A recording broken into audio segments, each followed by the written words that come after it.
So dear friends, ఈరోజు మనం SD పేలో మన దగ్గర ఉన్న వాలెట్ ఏదైతే ఉందో అందులో ఆ అమౌంట్ని ఏదైతే ఉందో దాన్ని మనం బ్యాంక్ పేకి ఏ విధంగా ట్రాన్స్ఫర్ చేసుకోవచ్చు అన్న విషయాన్ని మీకు చెప్తాను.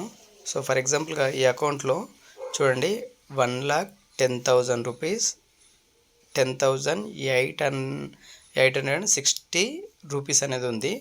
అవైలబుల్ బ్యాలెన్స్ అనేది మోస్ట్ ఇంపార్టెంట్. అంటే మనము బ్యాంకుకు ట్రాన్స్ఫర్ చేసుకోవడానికి అవైలబుల్ బ్యాలెన్స్ అనేది మోస్ట్ ఇంపార్టెంట్. సో ఇక్కడ ఏంది 1,00,000 రూపీస్ 1,0860 రూపీస్ మనము బ్యాంకుకు ట్రాన్స్ఫర్ చేసుకోవడానికి అవకాశం ఉంది.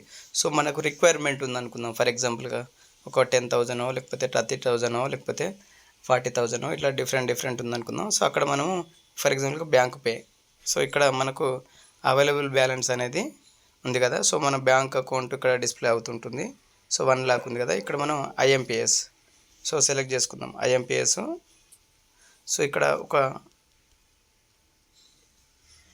10,001 రూపీ.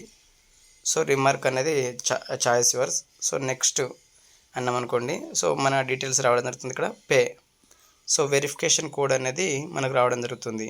అంటే ఓటీపీ అనేది రావడం జరుగుతుంది. So OTP 462,947. సో ఇలా వెరిఫై చేయాలి.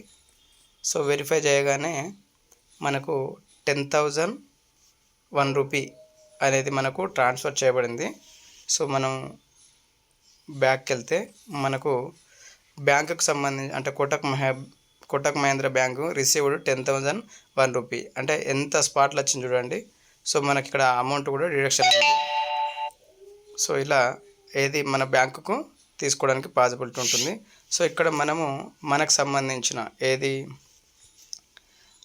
ఇక్కడ అవైలబుల్ బ్యాలెన్స్ అనేది 90,000 రూపీస్ రావడం జరిగింది. టోటల్గా 1,0859 రూపీస్ నెట్ బ్యాలెన్స్ ఉంది. సో దీనికి మనకు అంటే ఇక్కడ ఈ 90,000 కూడా మనము 100% ఇది విత్డ్రా చేసుకోవడానికి అవకాశం ఉన్నది అన్నట్టు. ఓకేనా ఫ్రెండ్స్, థ్యాంక్ యూ, జై హింద్.